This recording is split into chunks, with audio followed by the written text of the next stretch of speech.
Yeah. I don't have I don't have McCartney 1, 2, or 3. And I'm eternally grateful for that. It means I'm not fucked. Now, what I do want to show, these look like CDs, but they're not. They're CD-ROMs or whatever they are. Now, we're talking about music though. I sort of went off music in the early 90s. I went through a real phase where not a phase, I actually loved Danzig and, Screaming Trees, that sort of, there was some really good stuff coming out, but Christ, I can't believe it's 30 fucking years ago. But I moved right away from music and then started getting into, not a terrible poker machine addiction for 10 years and really bad. Every paycheck for 10 years, straight down the pokies. Fucking nightmare. Anyway, I thought, how can I get away from this terrible addiction? And then those PlayStation came out, and I thought I'll give that a go, and it cost a bit up front, but that was like nothing compared with what I put down the pokies every day. And like in those days, I'd drink a case of beer, pour $100 or more down the throat of the poker machine, and then get a real greasy Indian meal for tea. But I loved every minute of it, but it was just bleeding me dry. So I bought a PlayStation. There were hardly any good games. And I thought, oh shit, I tried a few, and they were just childish drivel. But it was pretty exciting because it was a huge leap forward from Pong, which we used to play back in the 70s, black and white TV with 2 white balls and 2 sticks. And sorry, it says here, accept risk. No, go away. So you'd bat this ball from one end of your black and white TV, go ping, then you'd have to block it and then ping. It was called Pong. Fuck off, it's the cat. Fucking piss off. Now I've lost my train of thought. Well, I remember thinking, it'll never, shut the fuck up. Hang on. Come on, get in.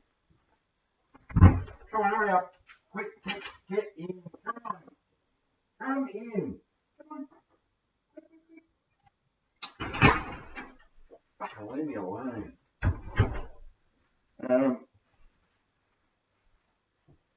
Yeah. Sorry about that. I've just been watching one of Derek Higgins' bloody videos. He's fucked. You know, I remember I've been sort of I was in this VC shit 10 years ago.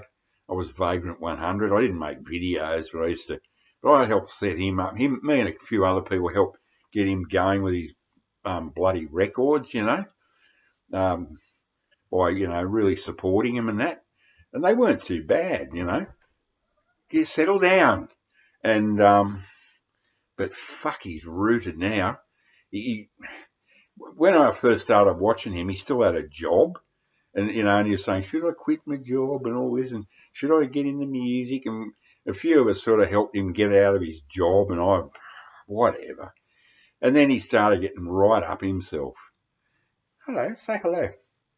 I'm very naughty. I've been out all night. I caught a little mouse, but Daddy took the micey and threw it over the fence next door.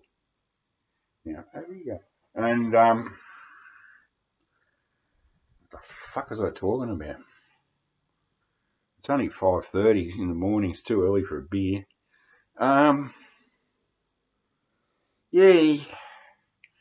Yes, he got up himself and then he started pontificating. Instead of whinging about his own shit fucking life, he starts going on about, he gets this big, huge ego. And now, I just watched his latest one. Oh my God. He's fucked. So I subscribed for about a minute and then unsubscribed. And talk about bad vibes, mate. What a fucking miserable cunt.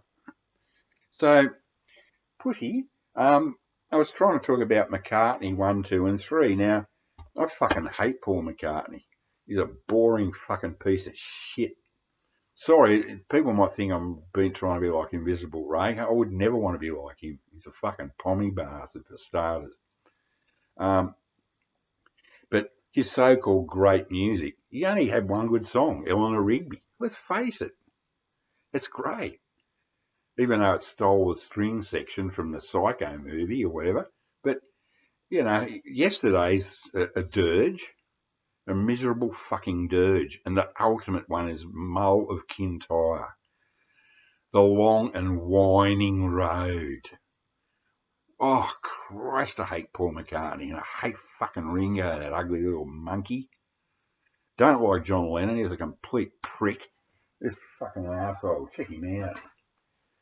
You know, fucking Superman. Yeah, fucking weak. George was sort of alright because he was just a moron. You know, like, you can imagine him, you know, being a taxi driver. I think he's the only one that actually had a job. You know, he worked in a factory for a day or something and they fired him. Those other three pricks have never had a job, never had to work in factories and drive cabs like I have all my life. You know, the bloody Rolling Stones, a pack of scum, they're unwashed ruffians. They've never had jobs. And I was talking about Resident Evil. So I got off gambling. I'm really jazzed on coffee. I've had 2 triple strength coffees in the last 3 hours. And I'm a bit jazzed. And about 30 smokes. Riverston rum blend. Fuck, 7 minutes. Come on, hurry up. Derek, the Stones, the Beatles. Oh, yeah, fuck Paul McCartney. So I quit gambling, took up the PlayStation, and thank God a game came out, the greatest game of all time, Resident Evil. This is the director's cut. Wonderful game. This just literally changed my life. It stopped me playing the video poker machines. I became obsessed with it. And then that was great, but then the greatest game ever, in my opinion, is Resident Evil 2. Absolute. I've played this God knows how many times. And this is the Dreamcast version, which is the ultimate version. The poor old Dreamcast. So I bought that when it came out and it flopped. And it was so much better than the PlayStation. The graphics were far superior. They just didn't have the games. But thank God, the Dreamcast, this goes for a fortune now. I'd never sell it, ever. What I was trying to get, and then that was it. 1 and 2 is it. The rest of Resident Evil games are shit. It all went wrong with this one. Nemesis 3. It still looked great, but I don't know. Yeah, it just wasn't the same. What I was trying to get to, hurry up, is fuck Paul McCartney and his shit bloody high, and, you know, Mary Had a Little Lamb. And why don't we do it in the road? Do what? Have a shit? So this game was really scary at the time. Still is, sort of. But you get to a safe room where you're safe from the zombies for a while, and the music in those safe rooms is the most beautiful music, especially 1 and 2. It's just, I used to have a CD of just the safe room music, and God, I've lost it, unfortunately. But if you want to hear real music, just play Resident Evil 1 and 2 and listen and stay in the safe room for a while. See